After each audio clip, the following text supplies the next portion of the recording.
Hey there, podcast fans.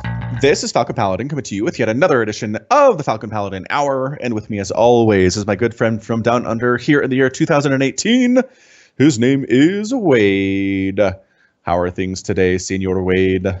Hey, things are okay. It's pretty nice and warm and sunny outside. I just woke up from a nap. Starting 2018 off right-ish. It really is. I think my top 5 ways to start out 2018, number 1 would have to be take a nap. Number 2 might be winning all of your StarCraft matches that you play that day. But the nap is easier to do. The nap is significantly easier to do. In fact, I couldn't do any of the second thing, so I did the first. Well, it's important to pick your battles, Wade. That's what I always say. Yeah, know which hill to die on. So, yes, we have a somewhat sleepy Wade with us today, but that's okay. Today we're going to talk about StarCraft, which should wake him up very quickly. This is going to be a StarCraft-centric cast. So if for some reason you're listening to this and have no interest in StarCraft, perhaps you should not be listening. But hopefully we made that very clear in the title. This is a best of 2017 in the StarCraft scene. Put a post up on Reddit. Got some really good feedback on that. I did one and Wade did one. We each got some pretty good responses to that question. And we're just going to kind of go through the list here. What was most upvoted, what people thought were the best moments in 2017 for StarCraft 2. I wasn't very specific about it as to what I was looking for exactly. I just wanted people to put what made them happy about the StarCraft, whereas Wade is looking more for a categorical kind of what is the best thing about 2017, which is a slight difference, but I think somewhat of an important difference. Well, I originally intended to break it down into several different categories and have people fight on what they think was more important or more interesting or who was better. Originally, my categories were like the best pro matches played this year, like the sickest micro clip or the best personality and player of the year. Yeah, but so we're not doing that. Right. We're going to do the one that got a little bit more response, which, again, I think maybe because it was a little bit more of a broad question. It's easier to say, yeah, I like this about StarCraft rather than having to sit there and think, what's your favorite thing about StarCraft, which we did before this podcast. And Wade, it took a second for him to come up with an answer. So it's a little more work. All I'm saying is just a little bit more work to decide what is the best of anything, as opposed to saying what is something that you enjoy. Yes, but at least that's all. Okay. I'm not saying your question was bad. I'm just saying if you're trying to get responses from people on the internet, if you make them work at all, sometimes that hurts. Okay. Because people are lazy, Wade. Really? Human beings are inherently lazy. It's true. I did not know this. I was unaware that Scientific people were lazy. fact. Oh, okay. Yep. I've never once come across a lazy human being in my time, especially on the internet. I know, right? Nope. It's never happened. All right, so without further ado, we're going to go through our top something list of the best StarCraft moments in 2017. Number 1 is MMA's return from the military and getting signed back to what was essentially his old team. That was posted by MMA Fan on the StarCraft subreddit. Username checks out. Name checks out, 100%. So yeah, MMA returned from his military service from Korea and signed back with Team Expert, and this made certain people extraordinarily happy. Yeah, I've never seen MMA play before, so this is interesting. What? Yeah, MMA was already in the military when I started watching StarCraft. Holy dang, I forgot how much that is true. Okay, well, you are in for a treat, my Terran friend, because MMA is excellent. He is very good at StarCraft. He brings some much-needed Terran hope to your race in the current iteration of this Legacy of the Void. I'm hoping so. We need a new hope. You do. Especially, like, MMA goes to Team Expert, but Beyond leaves Team Expert. So they're just trading one Terran for another, really. Yeah, and honestly, fairly equal, I'd say. I mean, it's wow. Someone's going to kill me for that, but it's possible. Yeah. I don't know. In my head, Beyond and MMA are fairly equivalent players as far as skills concerned, but fair enough. WCS champions does MMA have? I mean, I'm looking at his achievements here on Team Liquid, and the list is very long. I mean, that's fair. Championships. GSL League champion in 2011. BlizzCon champion 2011. WCS Europe 2013 champion. I mean, yes. DreamHack Open Moscow champion in 2014 and the Home Story Cup in 2015 or 2016. So, yes, he has some championships. I think he's doing all right. Yeah, he's probably doing okay. Yes. So, I expect big things from the MMA in 2018, as should you. Number 2 on our list is when StarCraft 2 went free to play. Now, that was something that was simultaneously expected and unexpected at the same time. I know a lot of people have talked about how it should go free to play, how it would give us a great influx of new players. But the fact that it actually did, and really without any warning at all, StarCraft's just like, what up, we're doing this, was actually kind of surprising to me. Before the announcement, I had heard a lot of talks about it going free to play. So I was already kind of expecting it. So Wade is ear to the ground, and I am just blind to this kind of thing, Well, it turns out. I mean, you don't watch the spoiler people. You don't actually watch a lot of Pro StarCraft at the time that they come out because you intend to cast some of the games for your channel. That is an excellent point. So there's entirely possible that you just miss things. Yep, I do miss banter and chatter about stuff that's going on from live casts because I don't watch the live casts. That makes a lot of sense. Thank you for explaining that to me. You're welcome. So yeah, went free to play, which essentially means they give you the Wings of Liberty campaign. You can play the ladder for free. Sort of. Sort of for free. Because you are restricted to unranked until you receive 10 first win of the day victories. Yeah. And then you can play ranked. Right. So I mean that's a pretty minor hurdle to get to. Yes? Yeah, no? Yeah. Okay. It's either that or you can do that or you can buy a war chest and that'll automatically unlock it. Okay. So it is kind of a pay to play sort of thing, but Sort of. But if you have any sort of natural talent in the game, and you can win 10 times on the unranked ladder. yeah. Or versus AI. No. It says that in the announcement. Does it? Yeah. Oh, okay. That's interesting. I did not know that. Yeah. So the barrier is very small. Anyway, so you do that, and then you have some co-op commander play as well if you want to play co-op, which is very popular actually. Many people do enjoy that. Yeah. I play that. Yeah. I play it sometimes, but not very often. No. No. Yes. Last time we played co-op, you could not hold one base on hard, which is kind of sad. Is that true? Yeah, we were doing the lava mission and you could not hold the base. You lost your main. Well, I mean, I needed some help from my teammate, but who doesn't? Come on. Okay, you're right. I was trying to do some crazy stuff. It did not go very well. Okay. I think at the time I questioned how much sleep you had had. That's also reasonable. I mean, I don't know. That is the weird thing about co-op commanders is Zerg gets one base. It's like, here's your one base. I don't know what to do with one base as Zerg. It feels so foreign to me. Well, you get 2 bases eventually. Sure. You have to knock down rocks and stuff. By the time it happens, you're already on lair. It's just wrong.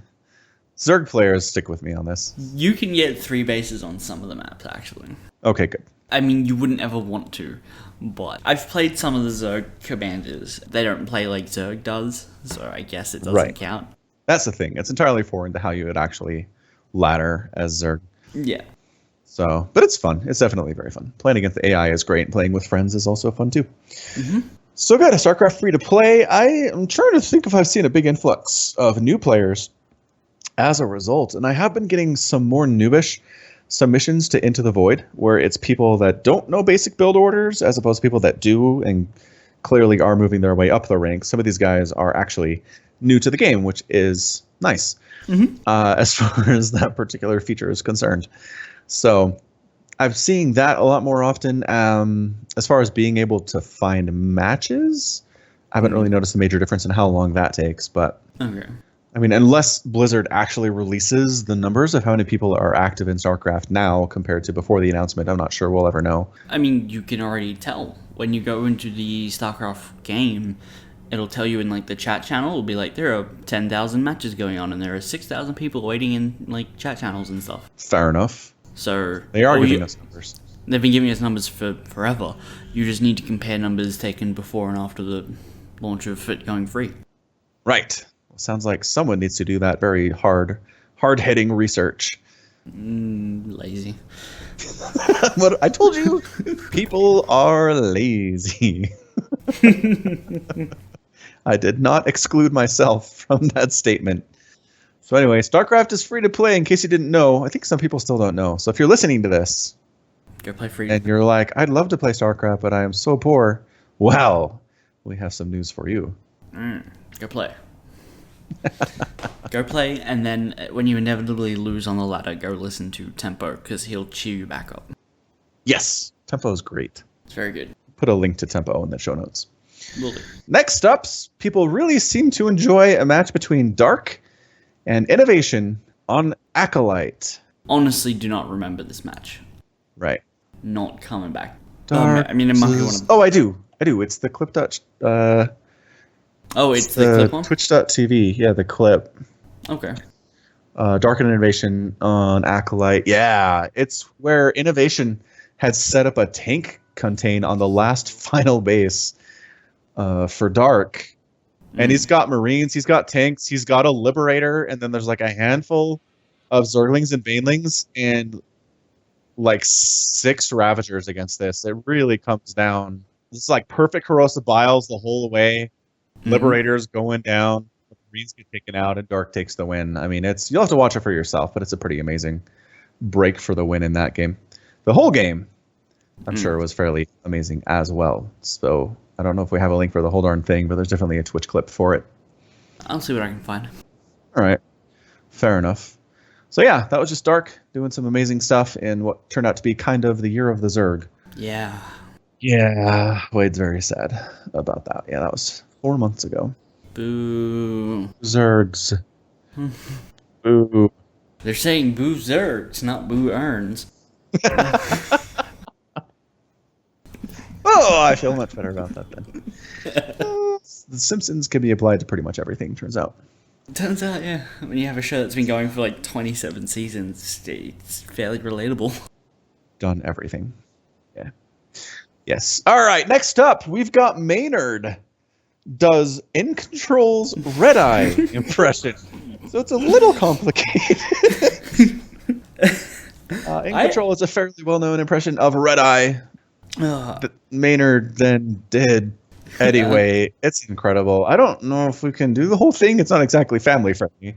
And we do kind of try to be family friendly on the podcast. Would you like to give the synopsis? Yeah.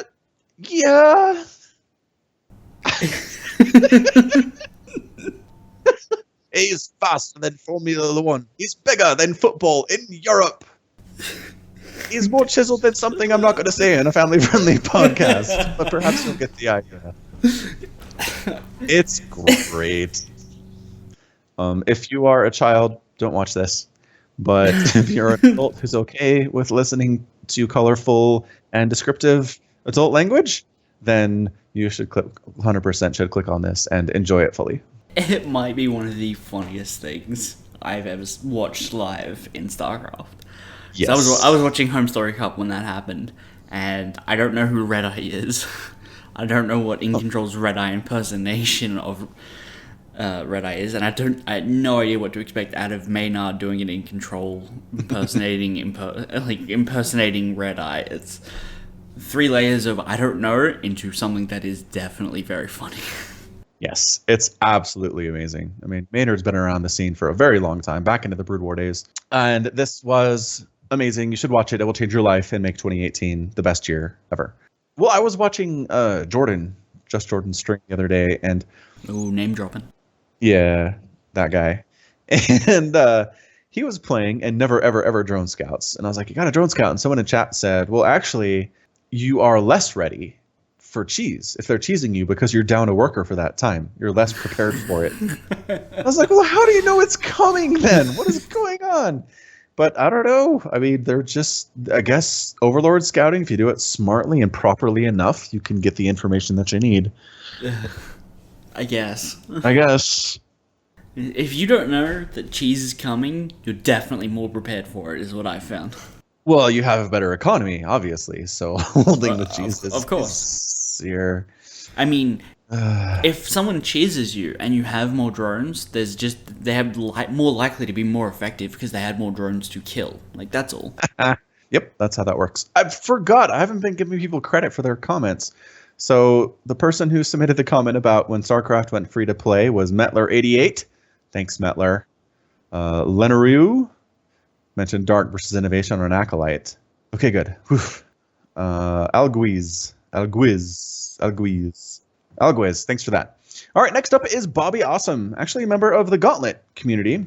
Twitch.tv/Gauntlet SC2. He does some other casting with the organization. We have cast together in the past, but it's been a very long time. Anyway, Bobby Awesome said, Gumio finally winning a GSL. A story as old as the game itself came to peak that many didn't really think would happen.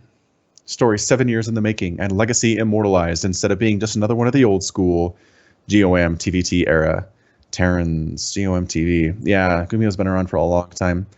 And finally won a GSL 7 years into it. Mm-hmm.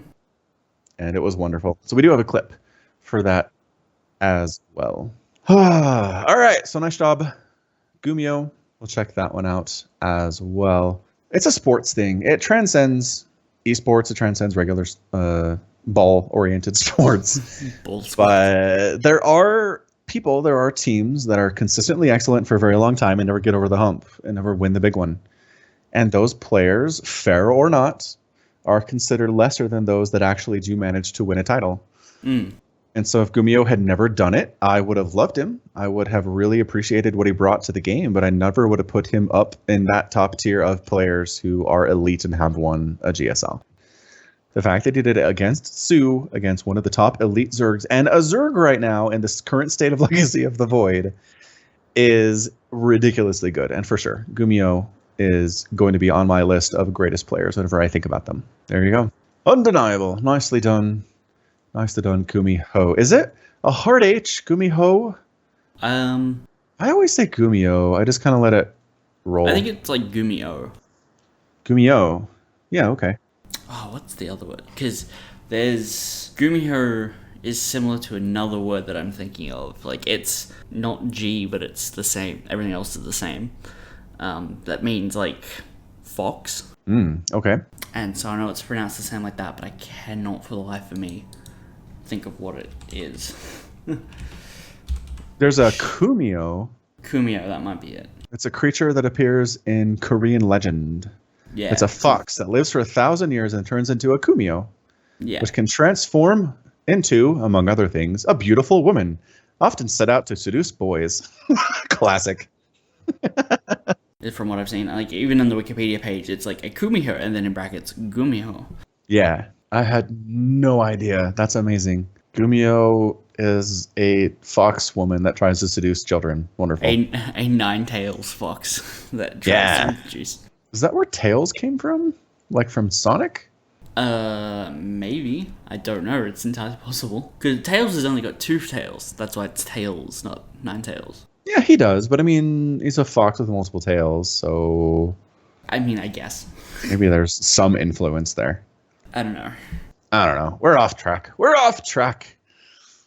All right. We could be off track a little bit. All right. So good job, Gumio. Next up, Hearthstone's Kebab Story at Home Story Cup. If you missed this one, it's dead hilarious. Obviously, there's a link. If you want to pause the podcast and go watch Hearthstone tell this story, you probably should because it's the greatest. It's a really good kebab story. Yes, it's a good storytelling experience as well. Like Hearthstone, he's good at this. If you've ever had someone come up to you and try to sell you illicit substances, you will understand and relate to this kebab story very well. Yes. Can I quick tell Hearthstone's kebab story? Sure, go for it. Just so the people who are like driving and can't go look it up real quick so they know what you're talking about. Go on. So he says in 2013, he was at a Home Story Cup and walking back to his hotel, well, with some other people.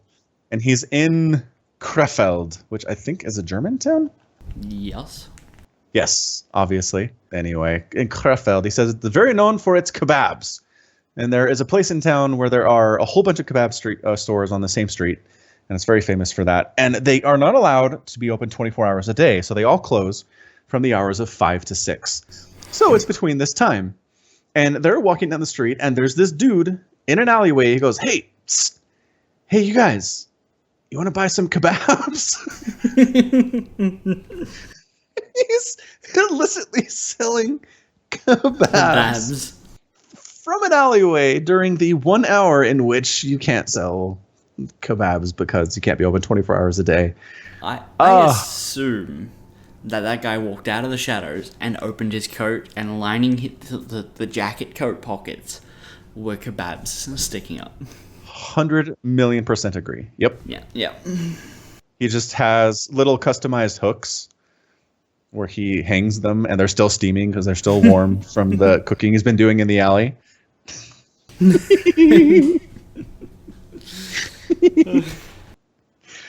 I also assume it was one of the kebab store owners. Yeah, probably. He was like, it is my passion to sell kebabs and to be persecuted in this way is against my beliefs. I must sell kebabs at all hours of the day, and I do.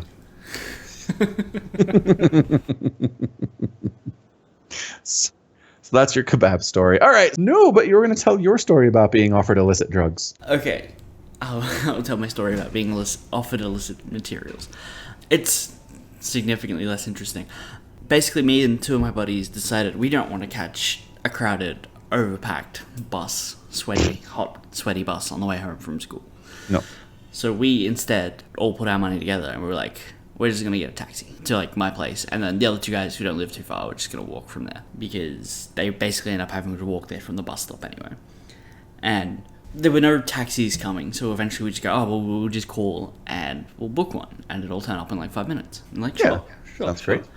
And they're like, oh yeah, we'll have a taxi there in like 5 minutes. Go right over by like the service station. And we're like, okay. So we walk over by the service station, and there's not a lot of room there, so we're kind of standing like just on the other side of the pumps. And we hear this car door click open and go, hey boys, want to buy some pills? Wow. And we're like, no, thank you, we're good. He didn't even offer a specific kind of pill? No. He was just offering pill. I don't know anything about drugs, but I'd assume you'd want... Like, if you were looking for pills, it wouldn't just be like, yeah, whatever, give me a random pill, right? Yeah, give me an aspirin. Yeah. Like, do you want an upper or a downer? Do you want something that will make you hallucinate? You know what I mean? Yeah, you want some like context as to how these things operate. Yeah, I suppose if you had said yes, I would like some pills, he could have offered you some options, but... Maybe. We did not say yes. Yeah. No. I'm not interested in partaking in the pills. Huh. Well, that's better than my story about being offered drugs, because I've never been offered drugs in my entire life. You've never been offered drugs? No. As a graduate of the DARE program, I was led to believe that I would be offered drugs often and frequently throughout my life. Hold on. The what program? Oh, I'm sorry. Sometimes I forget you don't know these things because you're not from here. The DARE program. It's Drug Abuse Resistance Education. It's a program that started probably back when it was new when I was young. And basically they bring cops into the schools who teach the kids about drugs and how to say no, and kind of here are some negative effects of doing drugs. And it's widely considered a general failure because drug usage rates actually went up pretty significantly after the program started and have never gone back down as it's still continuing. Right. There's really no indication whatsoever that it helps to stem the use of illegal drugs in America. It's almost like just telling people, just say no to peer pressure. And like that totally calms teenagers over in social situations. Yes. They can just comfortably say no. Yeah, exactly. So it's widely considered a failure. But I guess the point is, I've never been offered drugs in my entire life. Yeah. And I'm like, I would say no. I'm not interested in altering my consciousness in any way. That scares me. But to the extent where you don't even drink. Yeah, right. To that extent, exactly. I like my current state of consciousness as it is. Right. Okay. Okay. That I can understand that. Okay. Have you ever been like unconscious in like the hospital? Like, have they ever had to like put you under? For my wisdom teeth once. Okay. So here's how that worked. They put the needle in me, said count back from 10, and I went 10, 9, and then I was waking up from the surgery. Absolute no sensation of passage of time. It is the weirdest thing I've ever done. Oh yeah. Yeah. When I was in high school, a kid threw a bottle at me. Luke, if you're listening, screw you. In school? In high school. Like, were you at school or out of school? We were in. It was like recess. Wow. Okay. I mean, it was an empty bottle, and like we're friends. Like, don't get me wrong, Luke, screw you, but we're friends.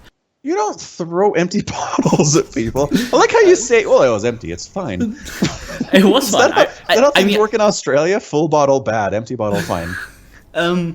Yeah. Today I learned. Look, I mean, I wouldn't have had a problem with it. I mean, me and my friends, like, when I went to a different high school, we would play, we were in, like, you know what a vortex is? No. It's like a little, foam football that when you spin it whistles and it flies through the air. Oh, yeah, okay. My Nerf. Yeah, no. Yeah. Here they're called, like, vortex. Yeah. Anyway, we would bring those to school, and at recess, we would all just, like, line up in 2 rows and throw them at each other. I mean, I feel like getting hit by a Nerf football is different from getting hit by a bottle. Am I wrong about this? No. The Nerf football is aerodynamically designed to fly, and those whistle parts are hard plastic. Yes. Okay. So if you get hit by something that's designed to move through the air at speed that has hard plastic, that really hurts. If someone has an empty little plastic bottle... Oh, I was thinking glass bottle. No, okay, yeah, no. Okay, good. This helps a lot. Yeah, now you understand why it's not a problem, because it's a plastic bottle. Well, you said screw you, and I was like, this sounds like glass bottle situation. No, he didn't glass me in high school. Okay, good. Well, that's what I was... I mean... Anyway, so I... Got it. Chased after him, and I basically round a couple corners, and on like the last turn to like making like almost a full loop back to where we were, I slip on some mud and I go down and hit concrete and I snap my ankle in like 3 places. I don't like this story. Okay. Anyway, eventually they had to call an ambulance to come and take me to the hospital. Yeah. I now have a metal plate and like 12 screws in my leg. Do you set off metal detectors? I wish I did. I really wish I did, but I don't. You don't? I don't. What? I don't. It's well, here's the thing. I imagine that some countries use different kinds of metal detectors. I don't here, but I'm always curious if I will. You need to fly somewhere else just to figure this out. Walk through the metal detector and be like, just stick my and then fly home. And be like, is it setting off? Is it setting off? It is? Right. I'll see you later. Bye. Bye. I already have a ticket home. Gotta go catch a plane. Yeah. Yeah. But basically, I was in the hospital for like 5 days before they could get me an operating room. What? Oh, right. Because national healthcare. Mm-hmm. No, because other people took precedence. That's all. National healthcare. Mm-hmm. I'm not going to get into it. You really shouldn't. Continue. No. Yeah. Look at you, capitalist. Anyway, eventually I get in there and I'm like kind of looking around, and there was only like 2 interactions I had with people there. One of them was a nurse came up to me and said, "Oh, another nurse didn't tape this down," and I had my ear pierced at the time. And because apparently any like loose metal you have to have taped down, and so she taped that down. She's like, "Can you tilt your head for a sec?" I'm like, "Sure." And then because I already had like a IV drip, they were just like, "Okay, well, let's just go ahead and hook this up." And then I was looking around the room, trying to spot the metal that would go into my leg. I remember looking up at the ceiling, and then my eyes were open, and then they opened again, and I was in recovery. Ugh.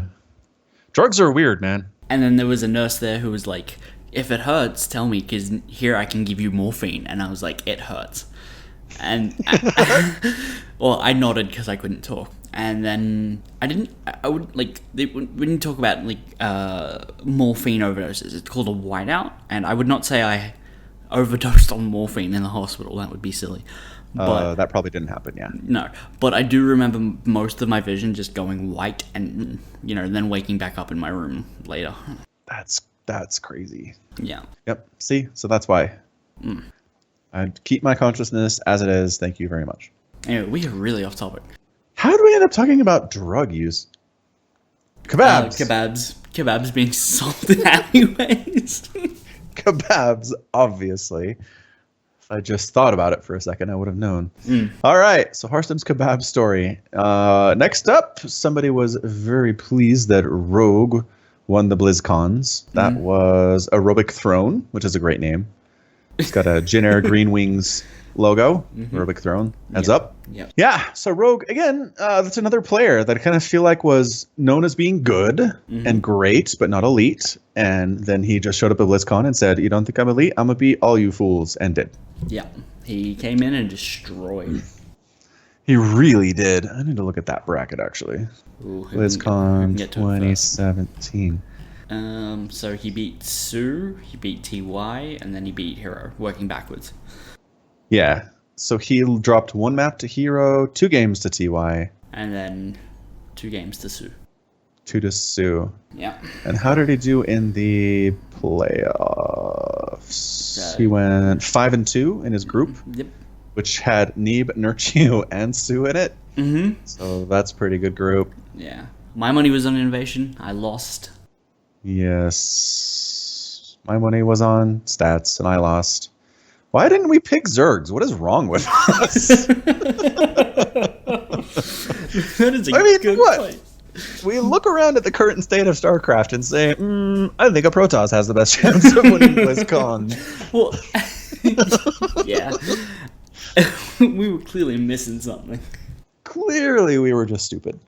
I mean, if you look at that bracket, there was 1 Protoss that made it to the round of 16. I mean, 8. I just... Yeah. It is the Zerg's time. Yeah, Zerg's time to shine. Zerg time. All right, so thanks, Aerobic Throne, for that one. Next up was an controversial one from Kirby561. Do we real quick want to talk about the GSL groups that got announced? Sure, we could do that. While we're on like official tournaments, I will send you a link. This post was by Set Guitars to Kill, so excellent. That's a good name too. On Team Liquid, yeah. Set Guitars to Kill. He's got an old school Ultralisk from the Wars. All right, so what do we got? Innovation Creator, Lenok and Solar. It's pretty good. Rogue, Dokyung, Scarlet, and Alive. Also pretty fantastic. I mean, these are all going to be good, right? Gumio, Hurricane, Lazira, TY. Stats Impact, Jakshi Classic. And then the other side, SOS, Sort of, Buell, and Deer. Sue, No Regret, Zest Bunny. Dark Trust, Trap, Byun. That's a bad one. And Hero, Ragnarok, Keen, and Maru. I feel kind of bad for Ragnarok and Keen. Yeah. There's the Group of Death was rated as the Group F, which is Dark Trust, Trap, and Beyond. Which I get, but I would have actually given it to Group H. Which was the Hero Maru. Yeah, Hero Maru, Ragnarok, and Keen. Yep, that's brutal. Any thoughts? Anything that stands out? That Group E with Gumio, TY, and Lazira is pretty, like, Hurricane's in a bad place. Yeah. I mean, if he comes out of it, that'll be amazing. Yeah. And it'll have to be a good match, otherwise he's just gonna get destroyed, I think. Undoubtedly. That'll be good to follow. Good to follow and figure out. Wondrous. All right. Next up is going to be, again, slightly controversial, but it's Neeb winning 3 WCS events from Kirby561. Yeah. So, controversial because region lock. Let's be honest. Yeah. That's it's hard when you win a WCS event and 0 Koreans are allowed to play against you. Well, 1 Korean. 1 Korean for reasons we still don't understand.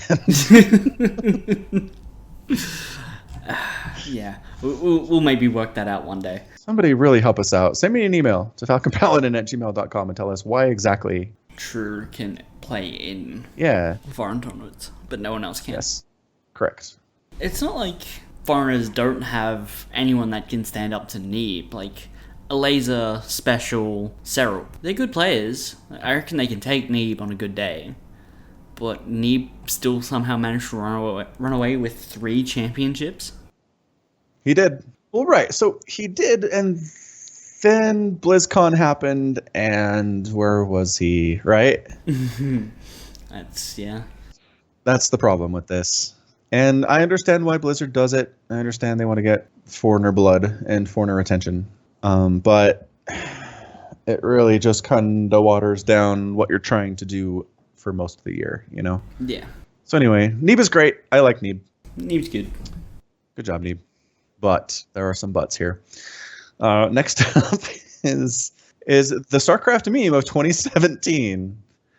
It is "Don't Cheese Me." Yes.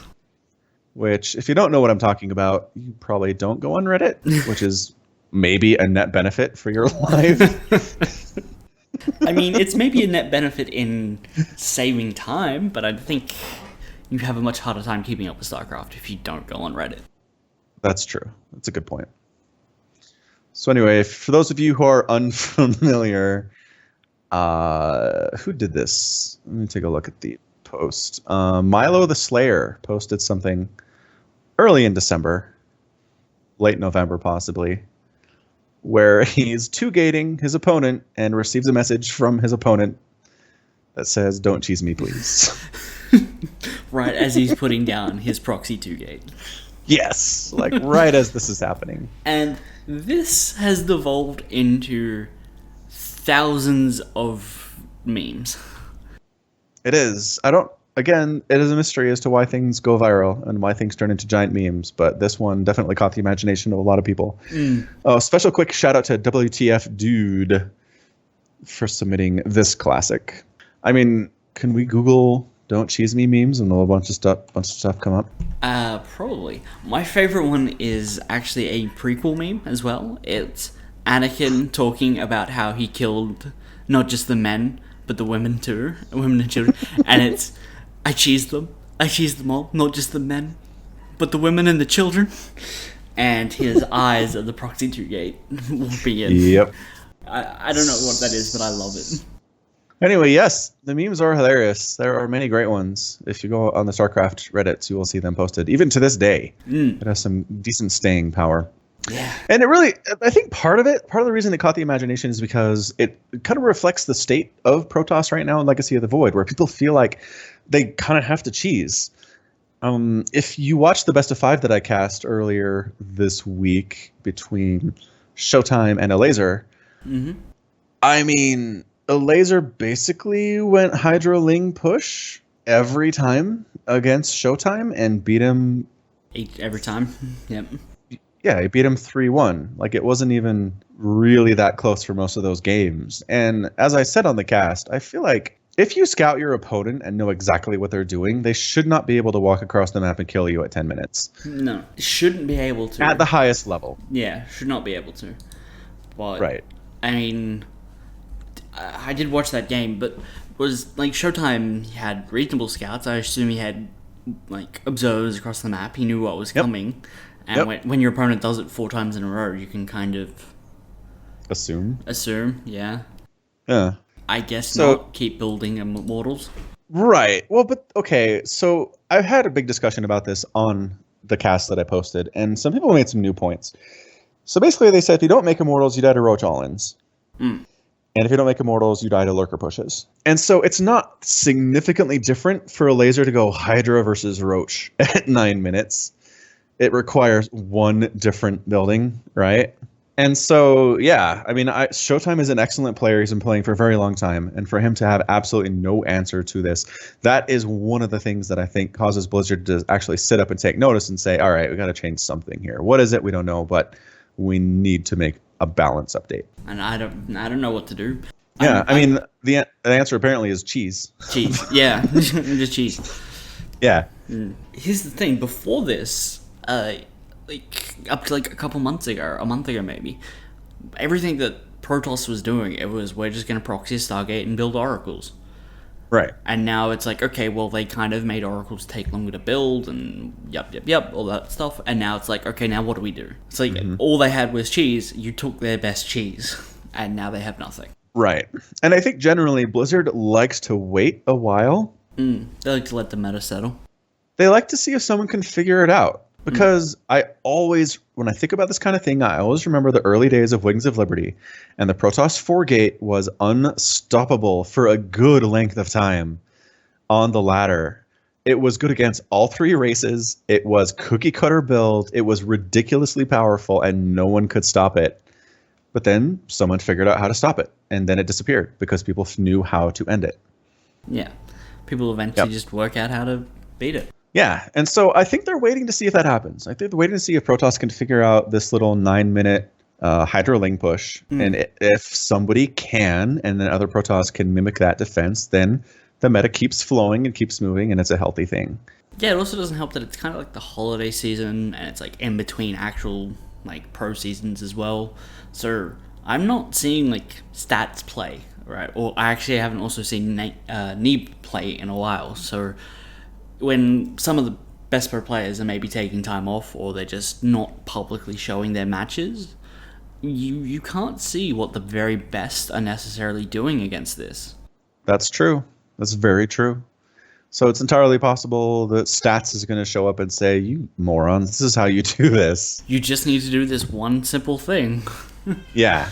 Here's my top 7 ways to deal with Zerg. Number 6 will shock you. Zerg, hate him. So yeah, I hope that happens. I really do, because I'd rather the community figure this out rather than Blizz have to come in and say, "All right, I guess this is a puzzle you can't figure out. We'll give you a lifeline." Yeah, because it doesn't. I don't know. There's nothing about it that I can look at it from the perspective of what is the Zerg doing and say, "Oh, this is what needs fixing. This is what part of this that is ridiculously powerful." I can't figure it out. I mean, Hydra's got that 90 HP buff, but that was a long time ago. Yeah, the HP buff, that was like BlizzCon 2 years ago at this point. Yeah, and I mean, Baneling's got a little HP buff too, but that was over a year ago as well now. So there's nothing that Zerg is doing to take advantage of new things. Maybe it's just the lack of photon overcharge. Maybe it's just that, honestly. Yeah. And Protoss can't just photon overcharge 3 pylons and hold off the Zerg army for a little bit, giving them time to get up reinforcements, you know? I'm trying to think of it, like, could you give photon overcharge to the mothership? Because they removed the core, but you still can build the mothership, but I never see it built. No. Well, I've seen it sometimes, but it's definitely not a constant. Yeah. I don't know. Okay. I'm thinking maybe you... I don't know. I mean, it's clear they just wanted to get rid of the overcharge entirely, and they did, and they're trying to balance around it. And shield batteries are good, but not good enough. Maybe they buff the shield battery, but then that kind of messes with shield battery cheese. I mean, it's impossible. It's impossible to balance perfectly, and they do as good a job as they can. Yeah, they're trying. They are, which is more than I can say for some multiplayer games. Oh, yeah. That will remain anonymous. Yes. All right, so don't cheese me, bro. Nightmare's Doom Blink. So this is a game with Nightmare, the Protoss player, playing against Gumio, who's shown up a lot in this podcast for some reason. This is clear back in January. This is January 6, 2017 that it got posted on the YouTubes, but it was probably earlier than that. But it was the first time that DT Blink seemed viable. And we're going to put a link to the video in, so you definitely should watch it. But he just comes in with 3 zealots, warps in a few more zealots. There are Marines, tanks, and Cyclones here. He just blinks on top of the whole thing, wipes out the defense, has several DTs left over, and there's detection. There's a missile turret right there. It was amazing. As a Terran player, you're just like, please no, not this. I was like, that's really cool to see, but I've never had someone make a build around Blink DTs and then had it. Like, once I've seen it, it's like, okay, that was a nice trick. I can just work around this now. Yes, and that is eventually what ended up happening, unfortunately. Nightmare did this, and everyone's like, whoa! But then it never showed up again, and that was the end of it. A bit like Kelazur's medevac boost upgrade. Right, and you looked at it and you're like, maybe this will be viable, but no. Maybe. Oh, wait, no. No, turns out no, not at all. So thanks to Emir34A for that suggestion. This is a good one. I had forgotten about that, so thanks for bringing that to my memory. We have one called the Fist of Neeb. I don't know if that's referring to Neeb's just winning all those WCS events or what. The Fist of Neeb. Oh, wait, hold on. There's a specific clip.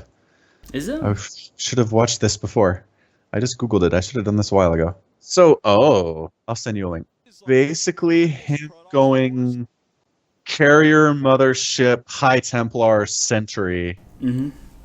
And it's interesting because he has one worker. Yeah. As maxed out army as you can reasonably get. Yep. One worker, a million carriers, handful of High Templar, doing it against Rogue. He won that game as well. He did. It was an amazing final engagement. This clip does not show that. Maybe we'll have to find it because it was great. I'll put a link to the full VOD. Yay! Fear the Neebmata. Fear the Neebmata. So yes. So the Fist of Neeb. Excellent. Thank you, Helium Bunny, for that one. Actually, okay, so bit of an honorable mention here. -0 replied to Fist of Neeb by saying the Foot of Lava. So we'll talk about that. We'll talk about that real quick. So the Foot of Lava, if you missed that one, is probably the all-time greatest BM in the history of StarCraft. Yeah, it'd be hard to top it. Because I think anyone can relate to, oh, I'm so much better than you, I could beat you playing with my feet, as like an insult, as a joke. Yeah, jokes. Yeah, but when someone actually does it, that's pretty BM. It is. And he's wearing shorts and like he's just so dispassionate about it. I don't even yep, Larva versus Legend. Gonna go down in history forever on that one. I'm gonna send you a link. It's another Reddit post. It's Lava's training for the next international tournament. And he has both keyboard and mouse on the floor.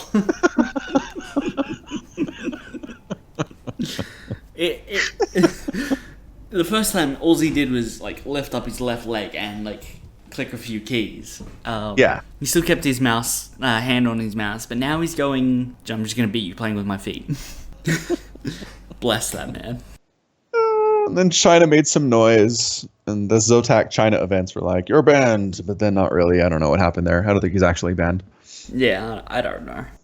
No, he did not. So, honorable mention to the Foot of Larva. So great. Got some love for Nathanius's commentary from DreamHack Valencia, Snoot versus Kellizer. Game number 1 from Farazamatazel. Took me a second. I got it. You go there at the end. That's what counts. Yeah. Got a link for that one too. We do have a link. I probably should have watched it, but it's an hour long. Yes. Well, it's just game 1. Yeah, but I mean, I can't talk about how good Game Nathaniel's 1 is... commentary is if I haven't seen it. Yes. Which is an issue. That one we didn't actually watch. Okay, so it's a 24-minute game. The video is an hour and it's a 24-minute game.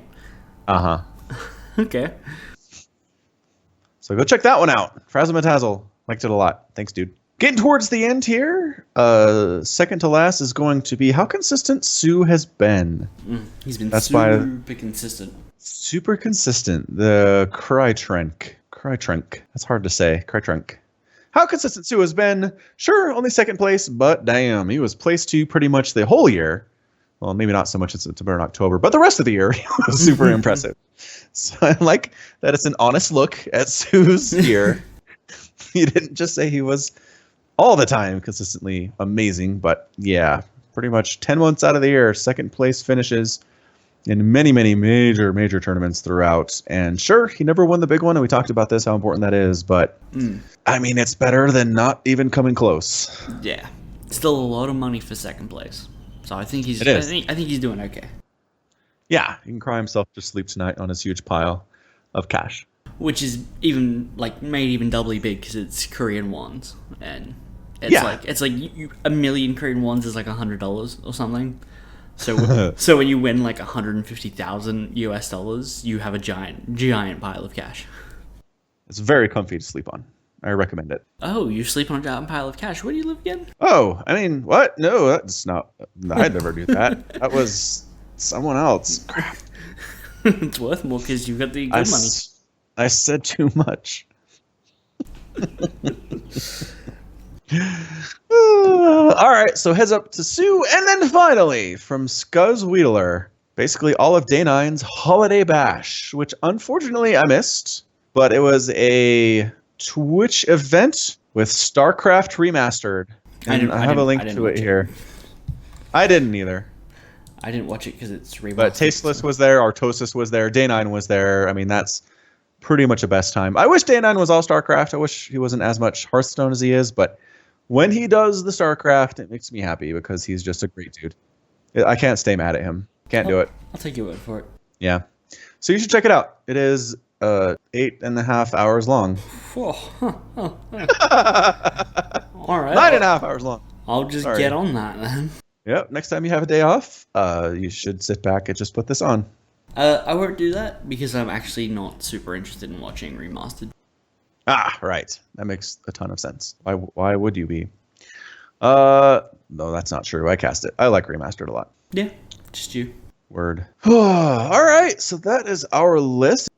So here's to a wonderful year for StarCraft in 2017. Here's hoping more amazing moments in 2018. Bigger names, bigger personalities. Maybe Falcon can cast something on the big stage somewhere. That is my dream. We'll make it happen. Good dream to have. It's a good goal. What was your favorite moment of the year in StarCraft? My favorite moment of the year has already been said, but it was Rogue winning the BlizzCon. Rogue. Okay.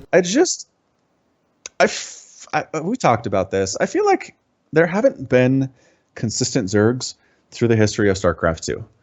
I feel like what happens is Fruit Dealer comes up and he's great and he wins BlizzCon and then he disappears. And then Life is amazing and everybody loves watching Life and then he goes to jail. And then, right? Yeah. It's just a never-ending series of elite Zerg players that everyone puts their hopes in that just fall off the face of the earth. Yeah, I guess. I mean, people still really like Life. Yeah.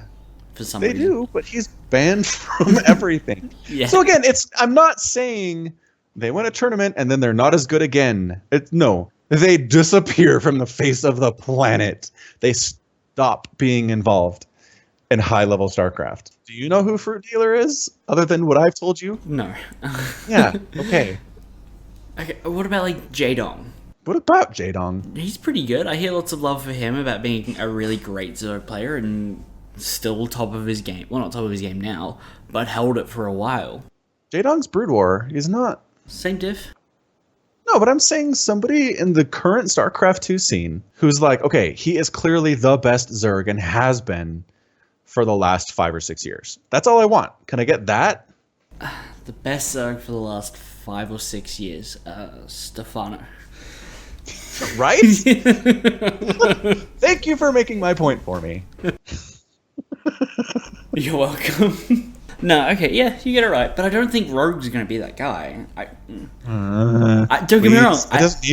I hope he is. Don't get me wrong. Okay. I hope he's the savior you're looking for. Who knows if it'll happen? Who knows? We'll go wait 4 or 5 years. But, I mean, if it's 2 years, that's a great start. Mm-hmm. I'm looking forward to Rogue having a good year too, I guess is what I'm saying. Okay. Anyway, if you'd like to play Community StarCraft, because that is Wade's favorite thing about the StarCraft 2017 scene, follow me on Facebook and I was going to say Twitch, but Twitter. Twitch will not help you. Twitter.com/FalconPaladin and Facebook.com/FalconPaladin. I'll put events up at least 3 or 4 days in advance so you can plan accordingly. Yeah, it is great. I need to cast one of those games. I gotta figure out which one. The free-for-all I was in, 2001. That was a crazy game. Okay, deal. The free-for-all that Wade was in. Excellent. I'll make a note so I do not forget, because I will forget. The one where I got goaded into playing random. Did you get shamed? Oh, you did. Because I was shamed into playing Protoss. random. I ended up as Protoss. I'm like, well, there's 2 things I know how to do, and that's make a bunch of chargelets and make a bunch of stalkers. Also, a bunch of cannons. Yeah, it did not help me as much. No, it did not. Sadly, it was a good game though. It was fun. There were accusations of treachery, and there were cookie alliances. So watch for that. I'll post it here fairly soon. All right. Anything else you want to cover for the best StarCraft 2 moments of 2017? No, I think we're good. Think we're good? All right. Well, thank you so much for listening, everybody, and joining us. Please consider supporting us on the Patreon. There's a link in the show notes to that. Again, take your time through the show notes this time. It's going to be definitely worth your while. So From 2018, this is Wade and Falcon Paladin signing off. And until next time, as always, thanks for listening, and you take care of yourself.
Did you want to give any shout outs to people from your thread, Mr. No. Wade? No. All right, fair enough. I guess we could fix that in post as well.